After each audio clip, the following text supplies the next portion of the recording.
हमें पहली चीज ये सिखाई गई थी कि जब भोजन सामने आए तो उस पर कुछ पल के लिए अपने हाथ रखो, बस महसूस करो कि भोजन कैसा है। जब आप भोजन को छूते नहीं हैं, तो आप नहीं जानते कि वो क्या है।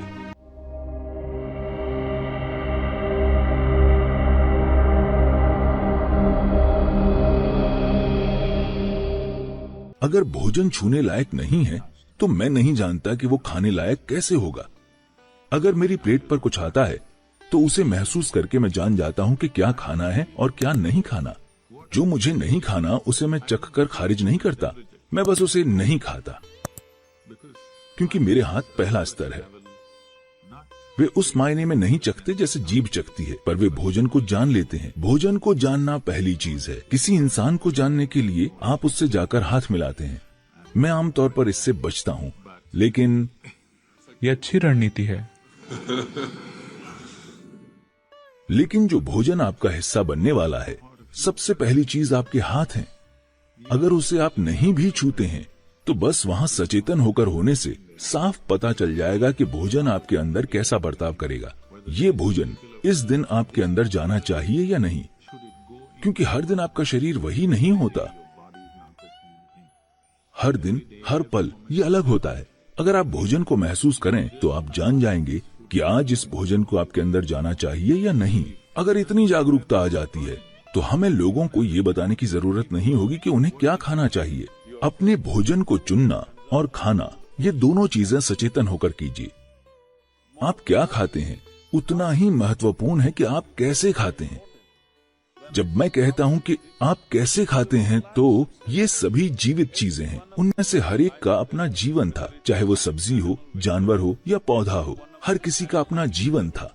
अब आप उसे एक तरीके से भोजन बना दे रहे हैं, तो आपको उसे चरम कृतज्ञता के साथ खाना चाहिए। अगर आप अपने भोजन के प्रति एक खास कृतज्ञता और आदर की भावना रखकर खाएंगे, जब मैं आदर कहता हूं तो ये आपको अजीब लग सकता है, लेकिन मैं आपसे पूछ रहा हूं, मान लीजिए हम आपको एक कमरे में बंद कर दें और आपके पास 5 दिन खाने को कुछ न हो। अगर आपके सामने भगवान आ जाए, तो आप क्या मांगेंगे? खाना। तो ये इतना ही महत्वपूर्ण है। आपको समझना चाहिए कि आपकी थाली में भोजन बस कोई पदार्थ नहीं है, ये कोई सामान नहीं है, ये जीवन है। ये आपके लिए जीवन निर्माण का पदार्थ है, तो आपको इससे वैसा बर्ताव करना चाहिए। अभी जब ये थाली में है या बाहर कहीं है, तो इसकी कोई कीमत नहीं है, लेकिन जिस पल आप इसे खाते हैं, तभी आपका खून और मांस बन जाता है। अब अचानक ये बेशकीमती हो जाता है। हम ऐसे क्यों नहीं जीते हैं? ये बहुत महत्वपूर्ण है कि जब ये आपकी थाली में आए, तो आप इसे अपने एक हिस्से की तरह देखें। बहुत आदर के साथ आपको इसे खाना चाहिए। अगर आप बस अपने खाने का तरीका बदल दें, तो भोजन आपके अंदर बहुत अलग तरह से बर्ताव करेगा। चेतना का यही मतलब है। अगर लोग कहते हैं आपकी चेतना का आपके जीवन पर कोई असर नहीं होगा, सिर्फ रासायनिक संरचनाओं का असर होता है, तो मुझे उनके लिए दुख होता है, क्योंकि जीवन ऐसे काम नहीं करता। मानव चेतना का हमारे संपर्क में आने वाली हर चीज पर गहरा असर होता है, खासकर भोजन पर। हम एक दूसरे जीवन को अपना हिस्सा बना रहे हैं। जब हम ऐसा काम करते हैं, तो ये बहुत महत्वपूर्ण है कि हम उसके साथ बहुत कृतज्ञता और आदर का बर्ताव करें। मैंने हजारों लोग देखे हैं जो सिर्फ इसलिए स्वस्थ हो गए क्योंकि वे हर समय ठूंसते नहीं रहते, जब पेट पहले से ही भरा हुआ हो। योग केंद्र में लोग हमेशा शारीरिक रूप से सक्रिय रहते हैं। अगर आप हमारे आश्रम में आएं, तो लोग शारीरिक रूप से बहुत सक्रिय हैं। वे बस सुबह 10 बजे खाते हैं और फिर शाम को 7 बजे, बस 2 बार भोजन। मुझे कितने डॉक्टर कह चुके हैं कि वे कुपोषण से मर जाएंगे। तो दोपहर 3:30-4 बजे तक हर कोई बहुत भूखा हो जाता है, उन्हें बहुत भूख लगी होती है, लेकिन हम उसके साथ जीना सीख लेते हैं, क्योंकि खाली पेट होना और भूखा होना 2 अलग चीजें हैं। भूख का मतलब है आपकी ऊर्जा गिरने लगी है, पर खाली पेट होना अच्छा है। योग विज्ञान में आज आधुनिक विज्ञान भी सहमत है, लेकिन जो चीज हम अपने अनुभव से जानते हैं, वहां तक पहुंचने के लिए आप लाखों डॉलर लगा देंगे, क्योंकि रिसर्च का मतलब यही है, कई लाख डॉलर खर्च कर देना। ये ऐसा ही है। पेट खाली होने पर भी आपका शरीर और आपका दिमाग सबसे अच्छे से काम करते हैं। तो हम हमेशा से ये पक्का करते हैं कि हम इस तरह से खाएं, हम कितना खाएं कि खाना खाने के 2 से ढाई घंटे के बाद हमेशा हमारा पेट खाली हो जाए। तो हम हमेशा खाली पेट सोने जाते हैं। लोगों को लगता है नींद नहीं आएगी, वे सो सकते हैं। आप इस तरह सिर्फ इसलिए काम कर पाते हैं क्योंकि आप जरूरत से ज्यादा नहीं खाते। ये बहुत बहुत महत्वपूर्ण है।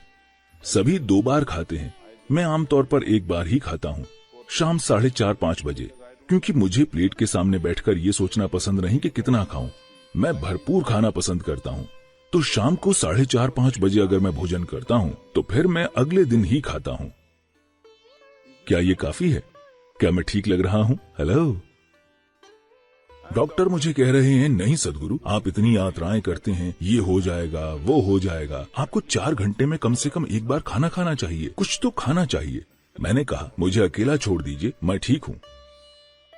पर अब अमेरिका की एक बहुत बड़ी यूनिवर्सिटी कह रही है रुक रुक कर उपवास कीजिए। ये कोई बकवास नहीं है, अच्छी चीज है, लेकिन उन्होंने ऐसी चीज फिर से खोजी है जो हम हमेशा जानते थे।